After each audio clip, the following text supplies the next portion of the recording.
This is Talking My Walking. I am Rodrigo Ribeiro, and today I'm going to talk about war is peace, slavery is freedom, and ignorance is strength. Aldous Huxley. The geopolitical decline of the West and the domestic road to fascism. History doesn't repeat itself, but it often rhymes. Right now, I do not remember the author of this quote, but it is important to remember that we, the people, many of us, repeat the same mistakes of trusting leaders, saviors, authorities, heroes, gurus and whatever, celebrities and influencers of all kinds, the same way that the previous generations did. Nothing has changed, and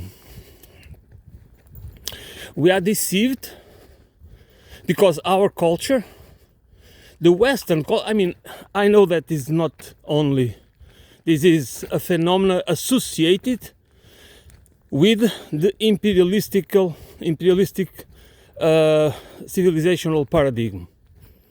That is one point that because it's also part, it's not only capitalistic, it is part of the need to deceive to use deception as a tool to control people is part of any form of hierarchical caste-based society.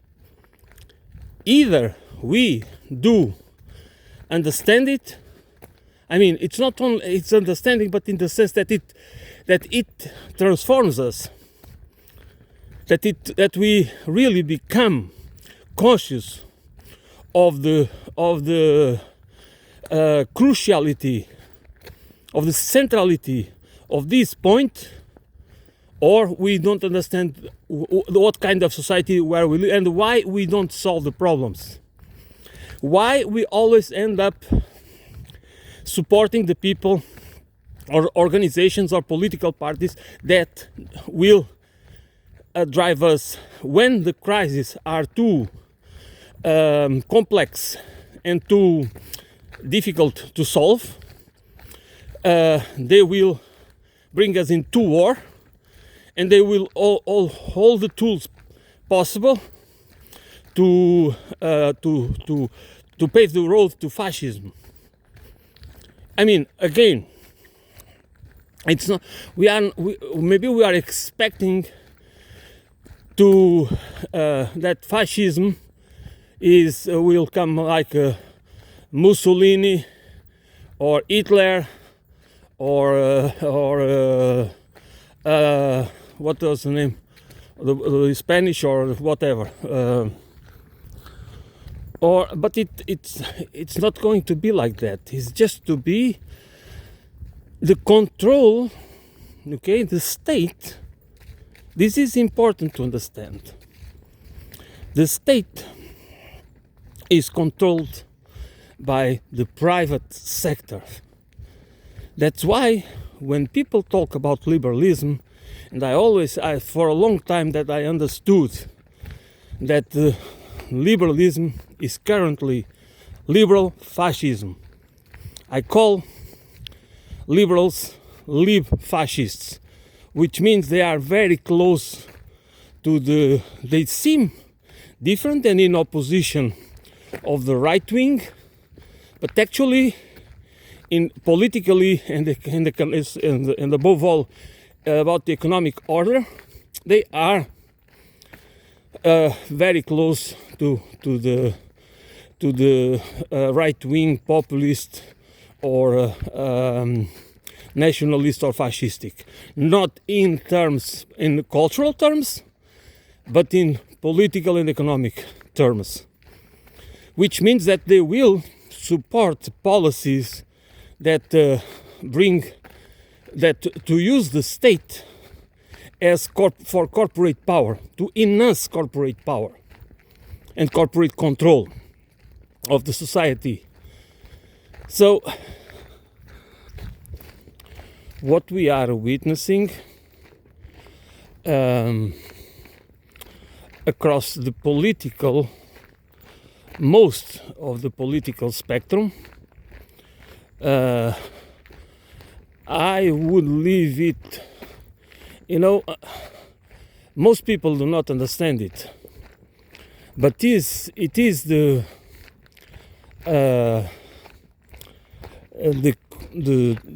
extreme left, or I don't like the word extreme to identify this part of the left. I radical left, the left that dares to go to the roots of the problems. That's what I like to. That's how I like to understand it. And of course, there is a very small percentage of the political. There is very little influence in society these times. It is considered obsolete. I mean, and in the other hand, the political tendencies like eco-socialism, they are marginalized by the anti-climate, anti-environmental forces, which are usually right-wing and all. This is not about the discussion whether climate change is true or not, or is driven by what. Okay? It should be obvious for all of us that if the changes that we have been imposing in the natural systems, cutting trees, clear cutting forests, building huge cities, moving land, and doing so many other activities that have changing the course of rivers, building huge dams. You name it.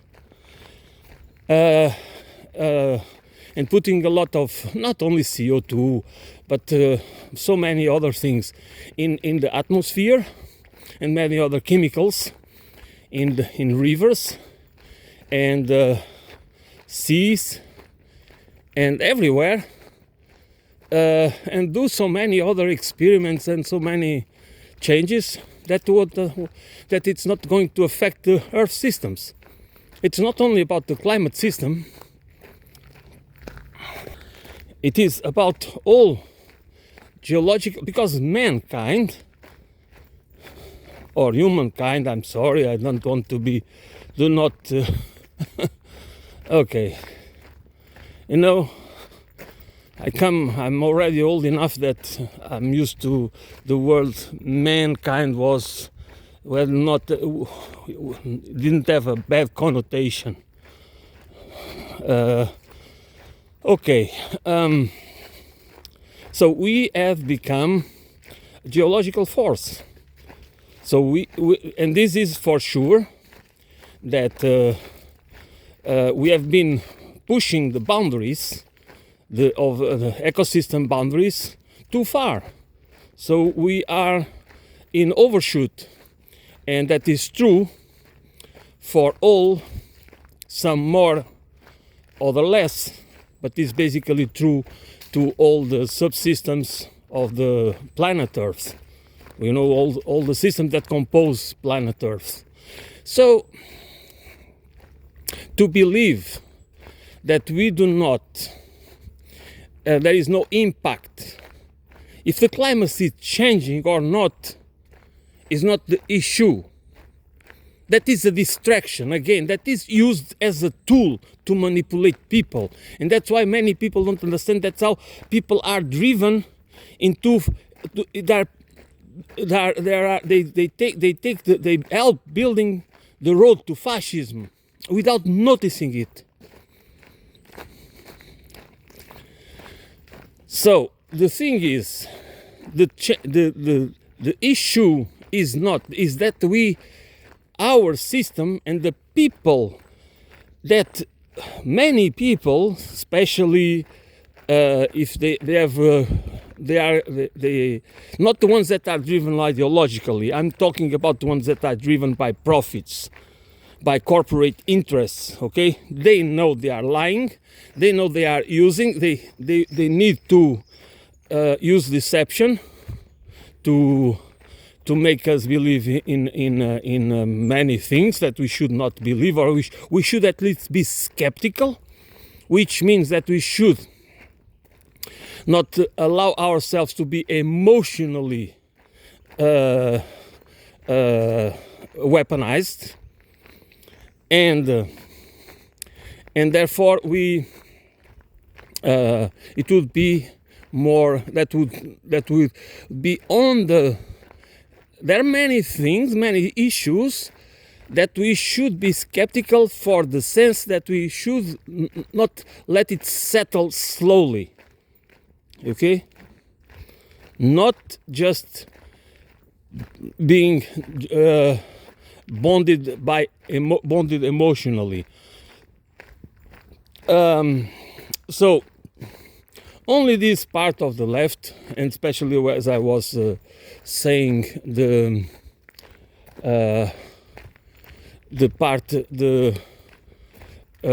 eco-socialist, more. I'm not talking about the green parties that are bourgeois parties. Okay, this is just, they are part of the same problem. They are the environmental. It's kind of what we can say. It is environmentalism for the rich. So this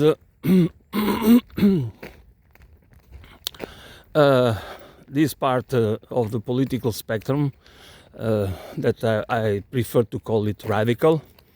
It doesn't really. That is anti-imperialist, anti-capitalist, for a class or caste-based society, class. A society that without classes or castes. Okay, it doesn't mean there are no organizations, that we don't have a distribution of power. Of course, that is essential. But the problem is power, whatever form of power, needs to be democratically accountable. We cannot. If we have whatever kind of hierarchy, this hierarchy needs to be democratically accountable. We can organize ourselves, because if otherwise, over time, and this is a process by which we always end up in fascism, because over time, if the institutions and the structures of power of the state, of government, corporate, or any other, cultural, economical, political, and social, if they are not democratically accountable, if there is no democratic scrutiny, we always end up in the same situation, which is that, like Frederick Bastiat said, through the course of time, special groups, organizations, special interests, vested interests will organize themselves in a way that they will organize politically, that will create legal systems to authorize them to control society, to control the people, to accumulate wealth and concentrate private property in their hands. Okay? And then they will create a moral code, as he said, narratives. They will frame the narratives to glorify themselves, which means that we will end up idolizing them.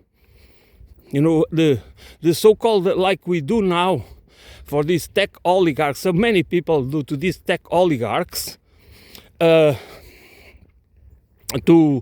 techno-fascists, and to so many technocrats, these techno-fascists that they just want to impose a technocracy, okay? They want to rule us through the use of a technocracy. And we believe that these right-wing populists and nationalists, they do not want that, they are not part of this same trend, but they are.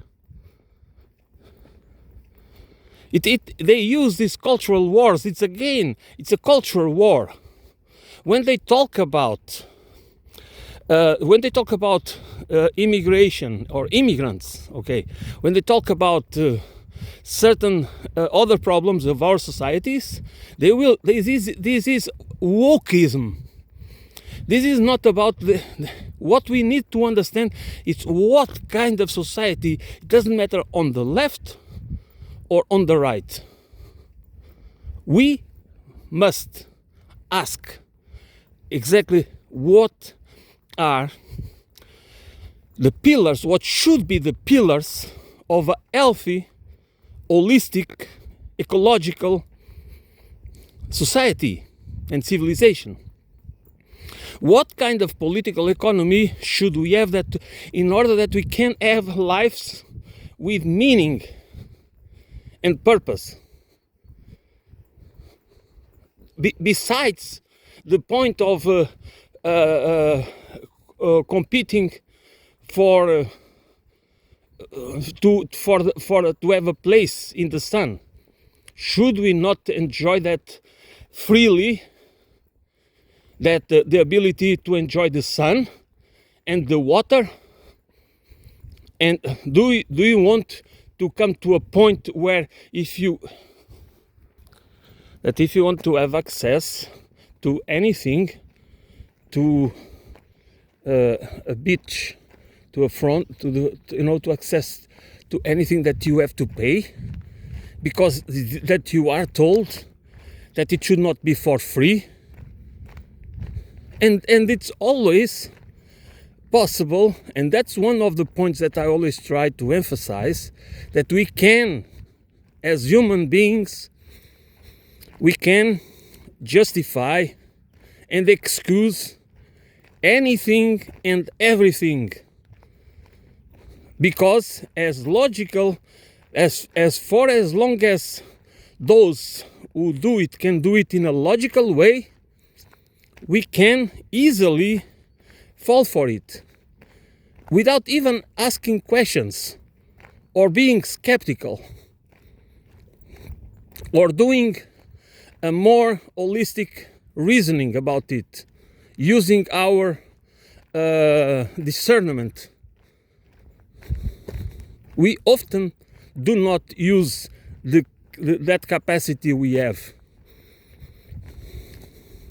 And it's not, and we need to understand that when we use our discernment, we always have to use the tools, which are the ideas, the principles which are patterns.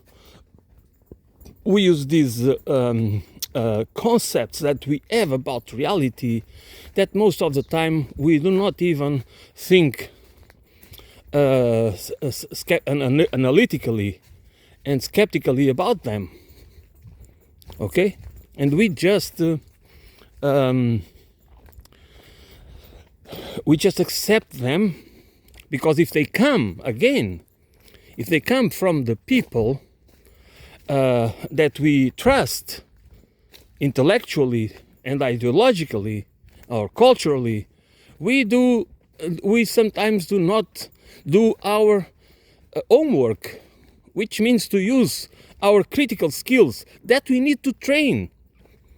We have the natural ability to use them, but we need to train them.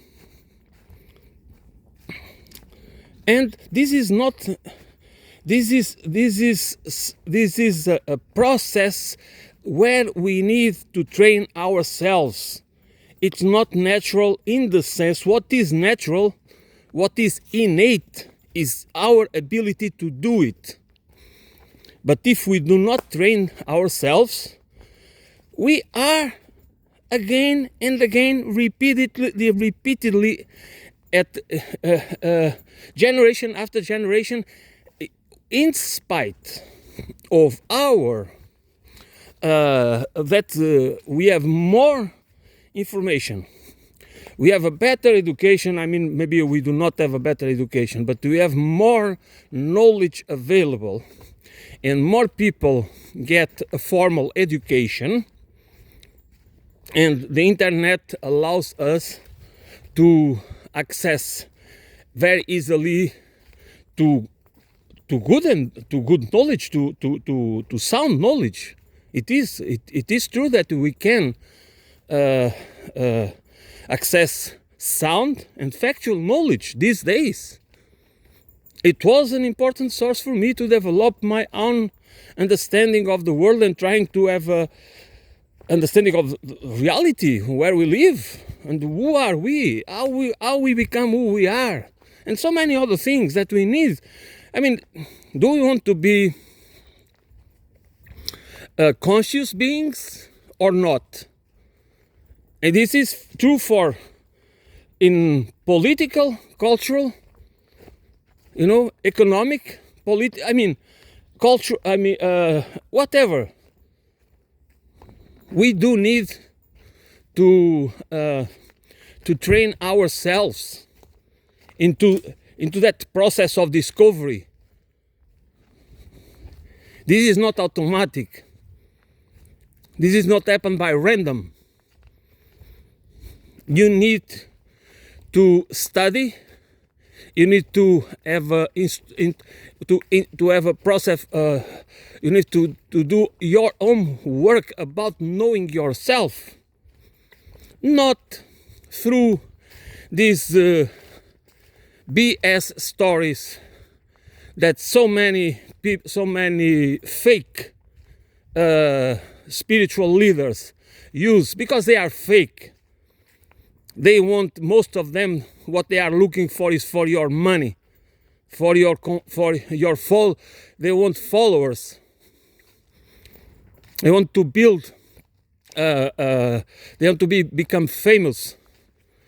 Not many of them are honest, and by being honest, they might being wrong. We can be honest and be wrong. We can try to be honestly, intellectually honest, and be wrong at the same time. That's why we need each other, to correct each other, to improve ourselves. The process that leads us to the path of where trust, justice and truth really matters, as the basis of a culture of liberation, a liberative culture, which means that the culture that liberates you from deception as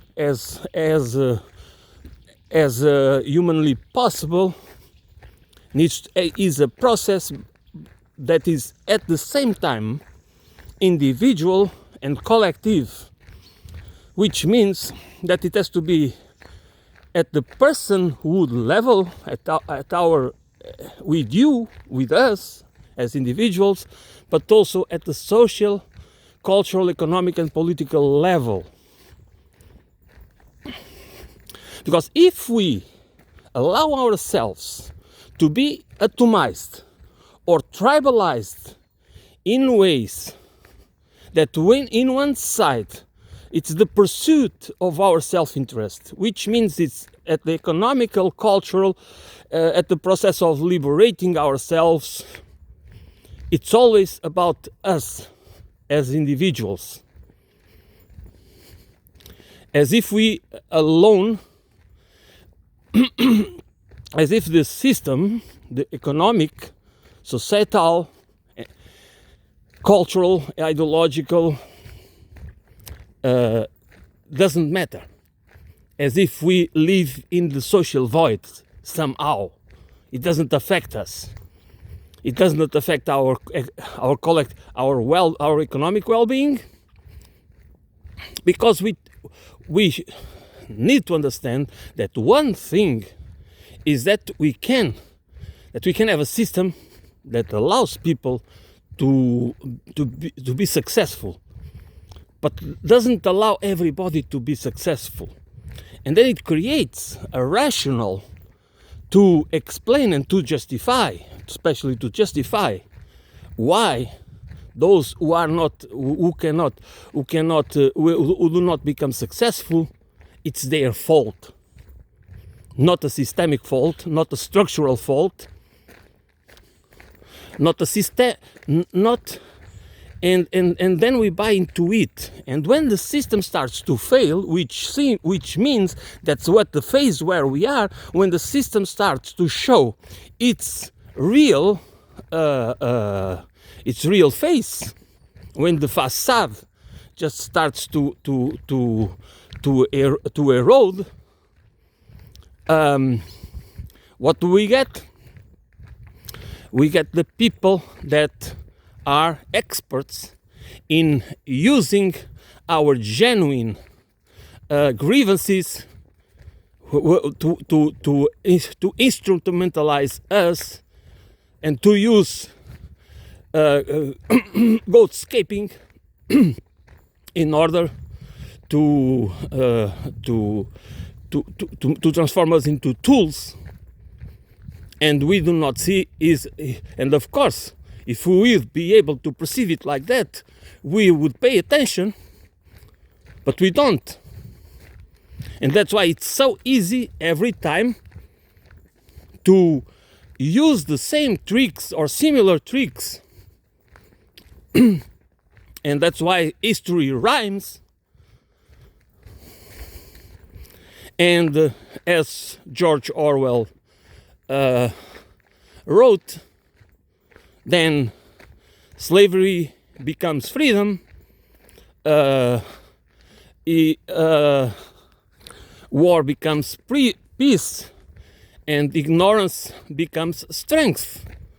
And if you really think, if you use your discernment to analyze our times, and in our European, the circumstances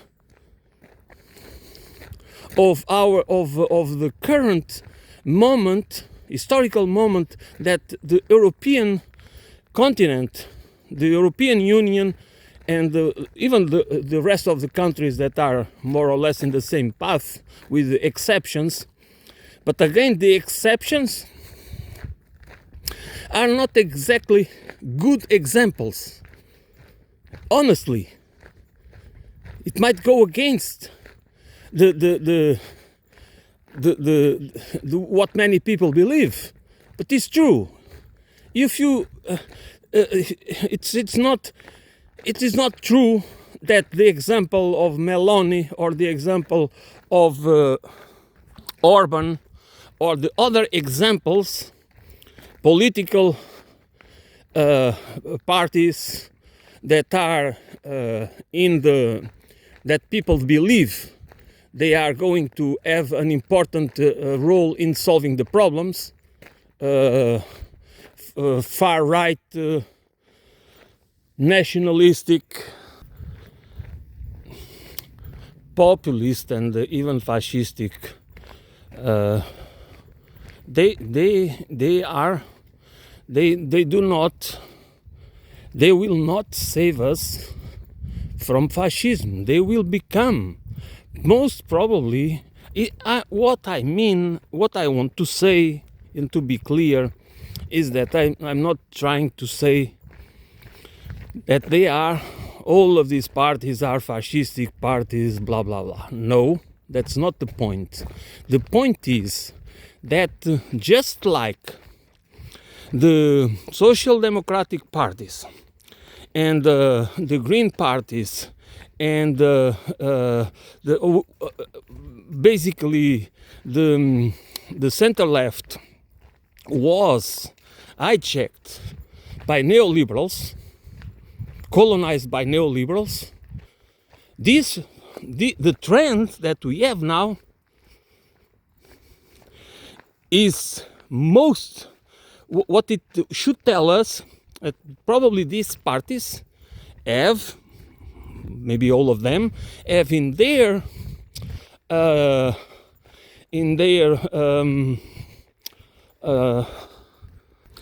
their structure people with fascist ideas. You know, they might just want. This is how we need to understand politics as it is in these managed democracies. They are waiting for the moment that is the opportunity, let's put it this way, to then they can just use leverage. They can use whatever leverage they have in order to move forward their political projects. And that's how we need to understand it. It's not because that they are obvious, that you can see the fascism, but there are, in this part of the spectrum, there are fascists. And do never, please, give it some thought. Do not let people tell you that fascism and communism is the same. Fascism and communism is not the same. It's not to excuse the eventual mistakes or even crimes that were committed in the name of communism, okay? What we need to understand that the level of ideas of what the fascists want as a society and the communists want as a society has nothing to do. They don't match by any means, you know.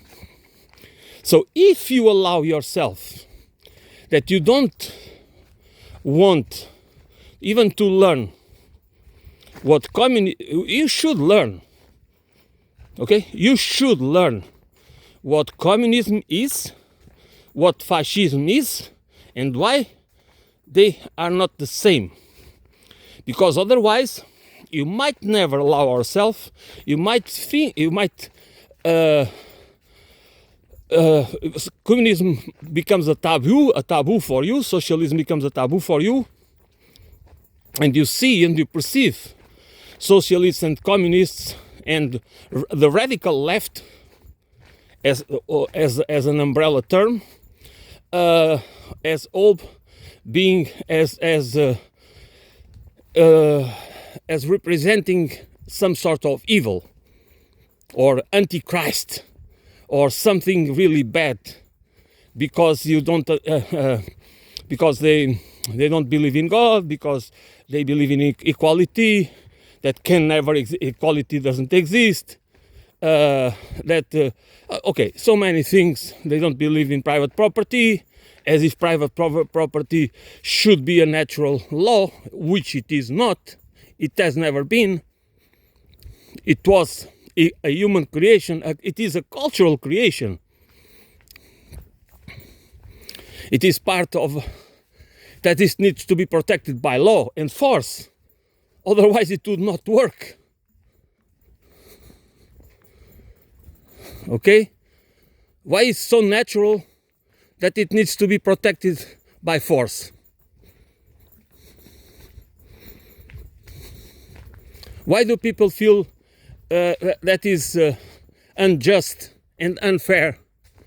The inequalities that exist in the world and so many other things that result they are the consequence of the process of accumulation of wealth and concentration of property, which gives the ability for the few to control the many, to control the resources, to use manufactured scarcity to control your life, your own life and mine. That's what they do. That's what they naturalize and normalize. That we accept it as an inevitability, as part of the natural order, not as a social and cultural and ideological construction.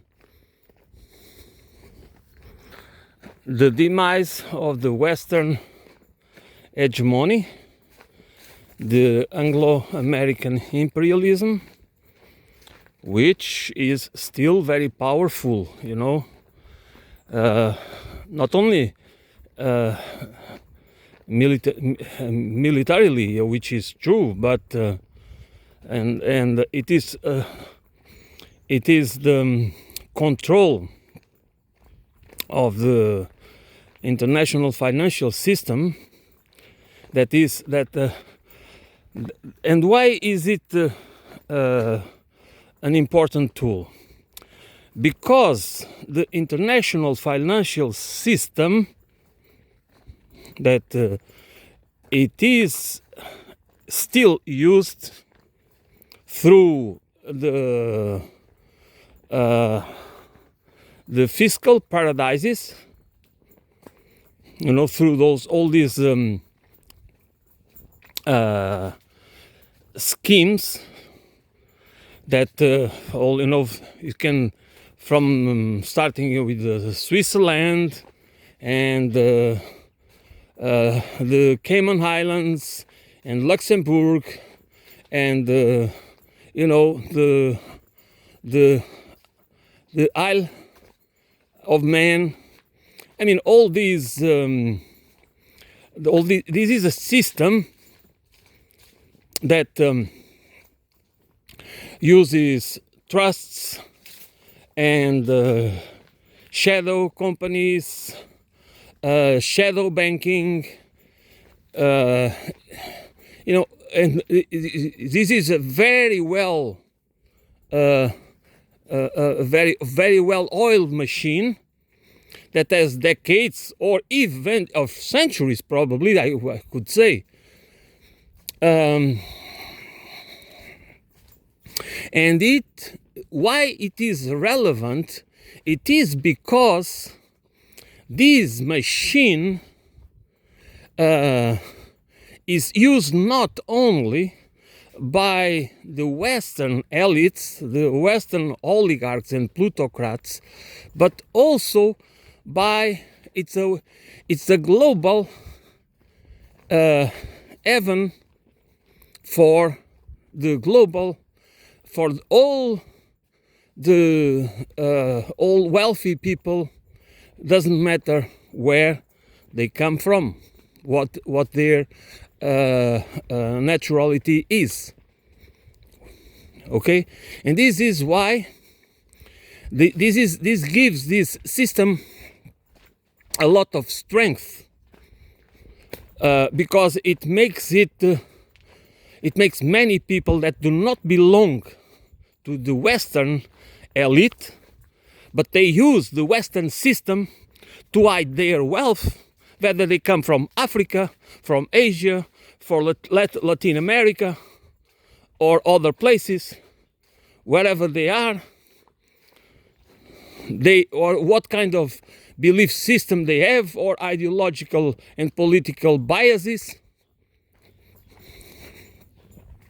They all use this system to hide their wealth, and that they are able to own properties everywhere, London, New York, many places around the world, in the Western countries as well. So they can have the freedom, which is what they talk about when they talk about freedom. These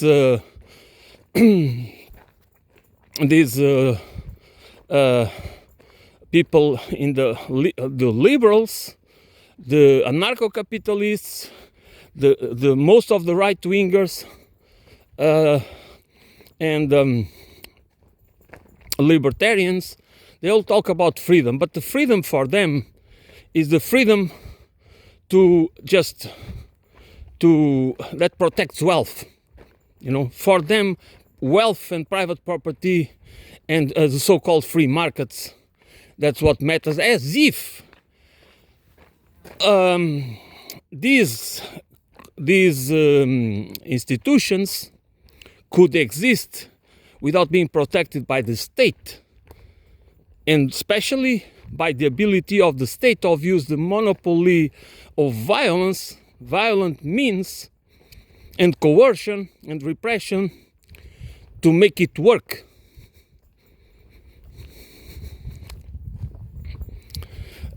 So this is why this international system that we have today, which Mr. Blinken, Anthony Blinken, was often referred as and many others, it's just one example, referring to it as the rules-based international order. That rules-based international order is basically the geopolitics of money, the geopolitics of finance, where finance is used as the main tool to create a global web of not like-minded people, but like-minded wealth. Okay, the people that have wealth, and they stay connected through the same structures and systems that protect themselves even when they are enemies.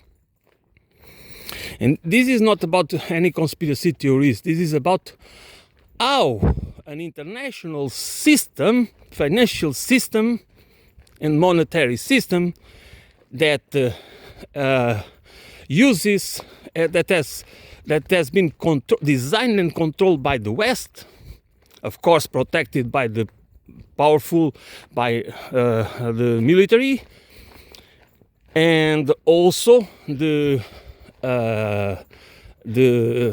intelligence agencies, to enhance the Western imperialism, but using this ability to protect the wealthy, the oligarchs and plutocrats, no matter where they come from, as a tool to transform them into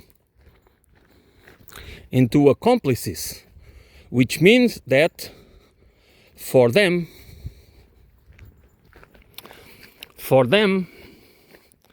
doesn't matter where they come from. They have more in common with the Western oligarchs and plutocrats imperialism, with Western imperialism, than with the well-being of their own country and people. Because, as we should know by now, it's that the elites never see us, the common citizen, the ordinary citizenry, as of the same species as them. That's why the concept of class and caste needs to be part of our initial analysis. If we want to understand the reality of our world and our societies, we need to understand class and caste societal based systems. We are at an inflection point in the Western world. Either we understand it, either we just see. I mean, if we that we are being deceived, and that we need to think that we are not special. There's nothing about the Western civilization or the white race that makes us special. And there are idiosyncrasies, of course, as the other ones also have their idiosyncrasies. And there are periods of historical periods. They can last longer or shorter, where a country, an empire, and a culture, a civilization can stand out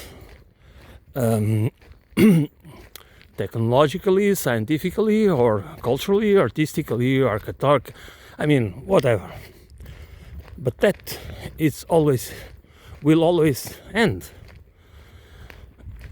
First, because it's not natural, and if it would be natural, it would not last forever, anyways. That's why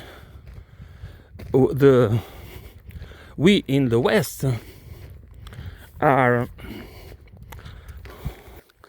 in decline, which means our civilization, where I include countries like, of course, the United States of America, Canada, Australia, New Zealand, and of course all the European countries. Generally speaking, of course, the decline is not, the rate of decline is not exactly the same in every country, but generally speaking, we are in decline. And the rise of China and the rise of the East in general is going, we cannot stop it unless we will move into nuclear war. There is no way to win a war against countries like Russia, China, without using nuclear means, because it's impossible. We don't have, not anymore, the scientific and technological edge that could mean we don't have the productivity capabilities. So that is mostly in China.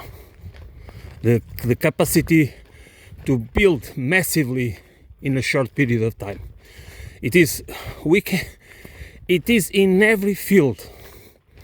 You can see it. You can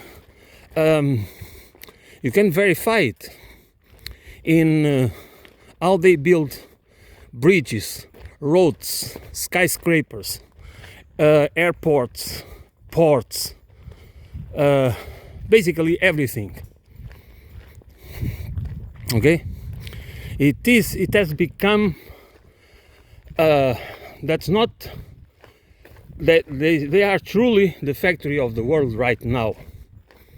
I think they produce 30% or maybe more than that of the world output. We're not talking about in the West, and especially the countries like the United States of America and the UK are financialized economies. That many people don't understand this, because I think many people confuse money with the economy. Money is not the economy. The economy is the ability of a country, okay, to produce and provide, to produce goods and whatever is, and provide services to its population in a sustainable and sufficient way. Okay, that's what the economy is. That's and the balance, and that is the required to have a balance in the exchange with other markets, which means the balance of imports and exports also need to reflect this ability of the countries. And if the country is not able to do it, money is not the issue, because as you know, as you can understand, as we all can understand, it doesn't matter how much money you have in your pocket if the thing that you want to buy doesn't exist in your market, or is too short, or too many people looking for it. So there will be, most of us will be excluded. So the point of an economy is its ability to produce what the society needs, to satisfy the needs of the society through its domestic production, and also through the ability to import and export in a balanced way the things that we have in excess, the country has in excess, produces in excess, and the things that it doesn't have. Such things like foods, like coffee, for example, or oil, or natural gas, or other, whatever it is. And this is this balance. We measure it in money, but money is the tool, is the means, is not the real thing. That's why money can be used to exclude. That's why money can be used as a weapon to control not only people, which it's used for that, but also countries, governments, states. And that has been the power of the United States of America and the Anglo-American imperialism over decades, through the process of the financialization of the economy and the use of, they call globalization, to allow the speculation in basically almost in all markets, which means that to allow the flow of money to go in and out freely, and to expropriate wealth,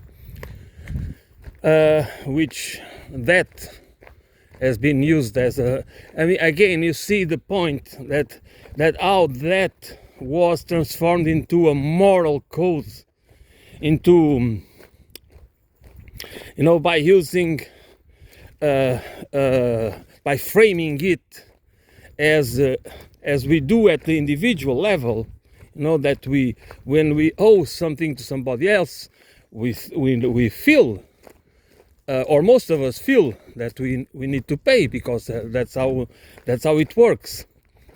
But if you use the same, and this is a huge point, if you use the same logic, if we apply the same logic to the debt that countries owe to an institution like the International Monetary Fund or the World Bank or other private institutions that use these instruments, these financial instruments, to transform these sovereign countries into vassal states that owe you a tribute, because you have to pay. The thing is, it doesn't matter what you do, how your economy performs, that you are not able to pay the debt, because the debt is always growing. The debt grows exponentially, okay? And the economy grows linearly, it grows like it requires time, while the debt just doubles because of the interest rates. It doubles it depends, I think it's 5%. It doubles every 15 years. Do not quote me on this, but I think it's something similar like that. So it is an impossibility. That's why we cannot understand. I mean, we cannot use the same logic, because it's wrong. It seems to be common sense, but actually it is wrong. Because we need to go to the roots of the problems. That's what we need to be radical in our research, in our understanding of reality, and then that's why you need to think as a true left person, which means to me that you need to understand the problems as if class analysis really matter, because it does. Because it's an issue, as if capitalism and imperialism matters, because it does. Because this is about relations. It is about the distribution of power and the use of it in power in the relation. Power is relational, which means that you need to understand, if we allow the concentration of power, and you don't think about the state, you think about the people that control the state, the organizations, the groups, the special interests.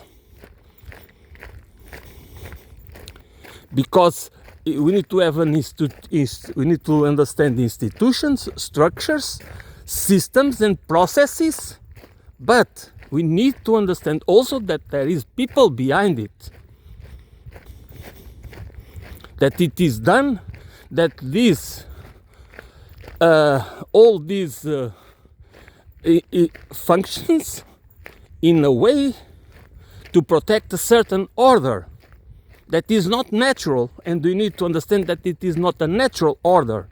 It is a political order, an economic order, cultural order, that requires the language framing and the narratives, the moral codes to justify it and glorify it, and of course the legal codes to protect it, and violence, the violent means to protect it as well.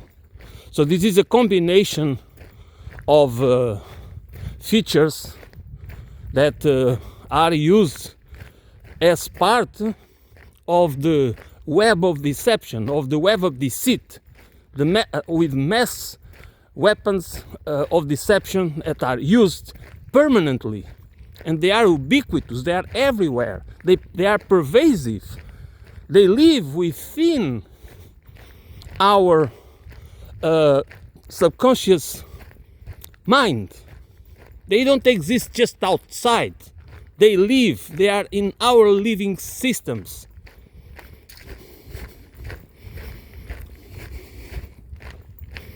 And that's why they are effective, because we believe they are ours. It is part of our choices.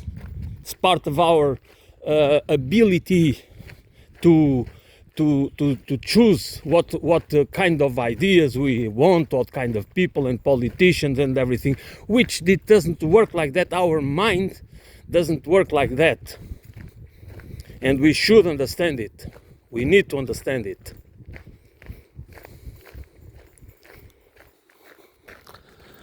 I also want to talk about the geopolitics of the decline of the West, or the Anglo-American imperialism, which is an important topic as well in this moment of historical inflection point. I will do it in another episode. The thing is, we are truly, we need to think. This is to me a very important point. We, especially in the European countries, in the European Union, but also in the rest of the Western world, including the United States of America and Canada and Australia, all these countries, and other countries too. But now I want to make it more of a Western based, cultural based countries, culture and political economy based countries. Do we really need to think about what we want as a society, and what we want as also here in Europe as a European, as the European community? What do we want? What kind of we need a union. We need to be united. I'm sure about that. But do we want or need? Or is it just madness and lunacy to that we want a war with Russia? Do we think that we can win that war? Do we, as regular, common, ordinary citizens, do we want it? Don't you need to do anything to avoid it? Can we afford a union? I don't mean that Russia should be part of the European community. I don't want to discuss it. Maybe it should. But that's not the point. Russia is part of the European heritage. This is not an absurdity. This is reality. Culturally speaking, okay. It's of course Russia is a big country, so it has other influences. But we need to build the unity of the European unity requires whatever form of partnership, of cooperation, geostrategic cooperation and stability and demilitarization, not militarization, with Russia. But we should build it on the basis not on the basis of what we should be able to understand, that we need a left leverage on the European Parliament at the level, at the national level, to build a different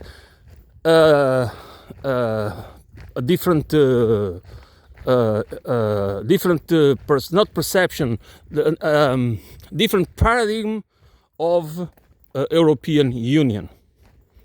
I don't know. We should discuss federally.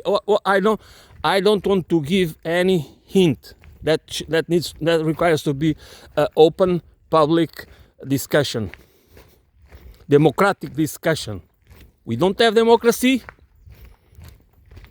We are being ruled by people that represent the oligarchy and plutocracy, such as von der Leyen and others, which means that they do not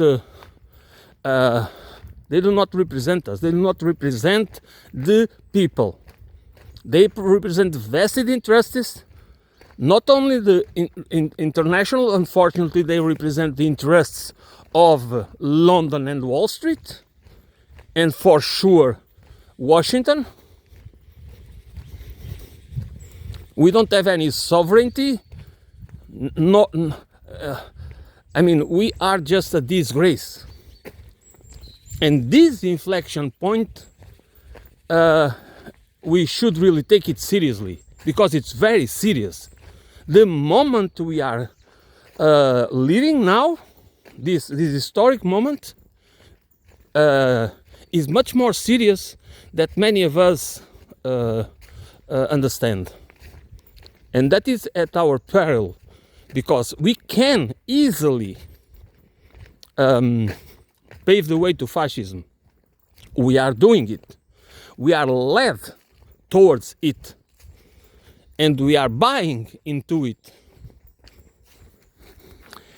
And we cannot expect the ideas of the radical left.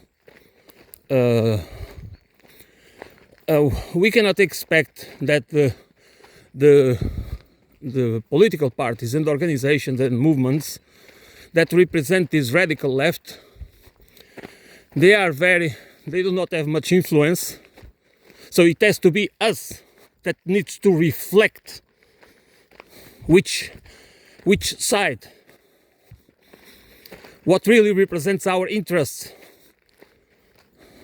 what really defends, what is the order, in this case the European order, but also the international order that represents our interests. We need to avoid the cultural and the ideological traps that instrumentalize us in the goat-scaping traps, and we tend, and so many people believe that there is only one left, and radical left, liberal progressives, the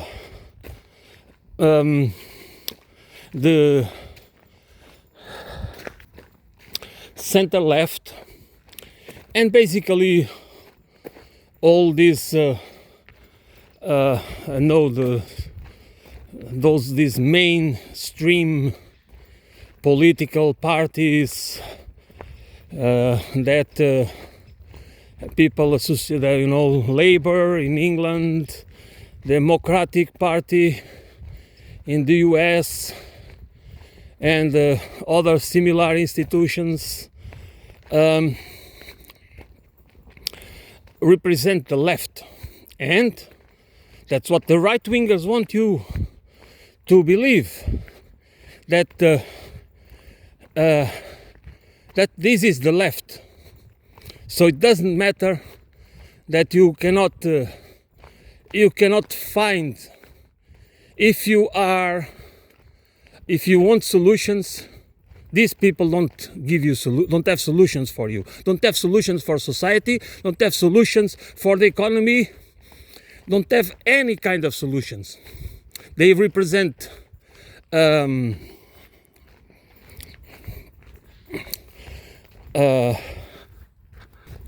dissolution of society. The pravity, all these. There is even conspiracy theories about many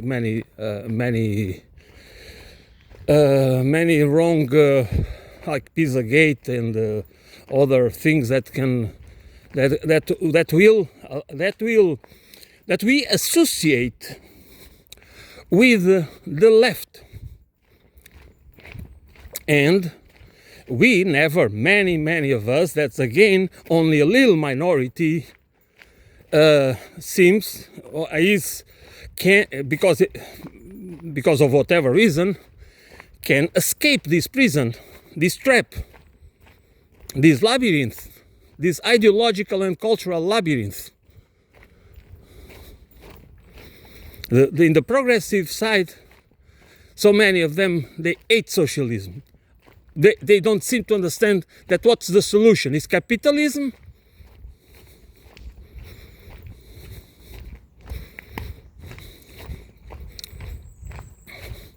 Can't we see that socialism has failed in Russia?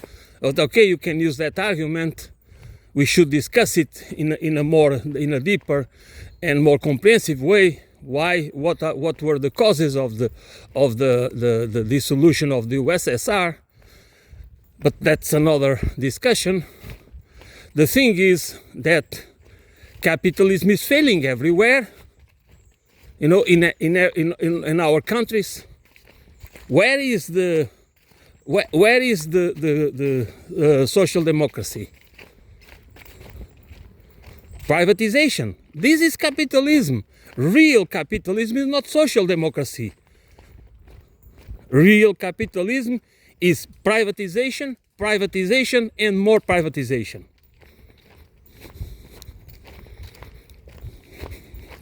That's what it is. Which means that more manufacturer scarcity, and more manufacturer scarcity, and more manufacturer scarcity for the rest of us. Which means less political agency, and less political agency, and less political agency for the rest of us. But many progressives are unable to see this because they are ideologically trapped. Because so many of us in the progressive wing, let's put it this way, we don't want to be associated with Marxism or Leninism or Stalinism or Maoism or whatever ism it is, because we think it's bad, because it's blah blah blah. Okay, we don't need that. I do not identify myself as none of that. I don't want to as well. I want to feel free to make my own, to build my own political, not my own because it's not mine, it's a collective process, but that is a process that I build it myself. And that's, so we need to go beyond this and reflect on what should be the pillars of a sound and holistic and ecological society and civilization. What kind of political economy should we have? What kind of culture? And that's what we need to think about. And that's where the radical left thought comes into place. That's why we need it. Because it gives us the references, which is class or caste, which is property, proprietary rights, hereditary rights, which gives you that you need to think about the basis of our own society and how we perceive it and how we perceive ourselves and our relations and everything else. And that's why this is a frame against, because this is language framing and cognitive framing, ideological framing, that we need to it is required to be revolutionary, to have a revolutionary mindset, because this inflection point, historical inflection point where we are, Westerns in general, and in this case Europeans in particular, we need really a revolution of the mind. We need to it's not about only being skeptical, it's about challenging the assumptions, the convictions, the beliefs, the structure upon which we build our perception of the world, of ourselves, of the relations, of the institutions, of the role of the institutions, of the role of politicians, of government and state, and everything else. And that it should not be about following people that are, if they're experts in anything, that are experts in manipulating us, okay? And then slowly or fast, maybe fast than we imagine, we pave the way to fascism. We ourselves do it for them. That's the point. We ourselves do it for them. We are always used as useful idiots, tools.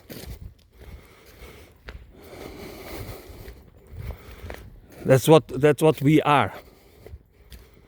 Or that's what we become. That's why when we think about freedom and democracy, we should think that we are never as free as we imagine, and our free choices, the process by which we choose our pick what we choose, is not free. Is a process that is part of what kind of ideas, what kind of subconscious frame, ideological and cultural frame is dominant at the moment you do it. We do it, all of us. We are never free, but we can have a culture of liberation, which we do not have. And that is an important concept for whatever society of civilization we would like to build or to have. And never forget, it's always a process. Nothing is acquired. It needs a culture that is resilient to being taken over by psychopaths, sociopaths, opportunists, people that do not care what the suffering that is caused, and it can happen to all of us. Okay, do not think that you cannot do it in some point of your life, especially when it comes to group thinking and association. And we can do it as part of our duty, as part of our role in some organization, institution, or structure. And that's why we build fascism. That's why history rhymes frequently, because we have never thought seriously about the culture of true liberation. As individuals, true liberation for individuals, for the collective good. That's my point. And I'm going to end it here now. Thanks for listening, and I will be back soon.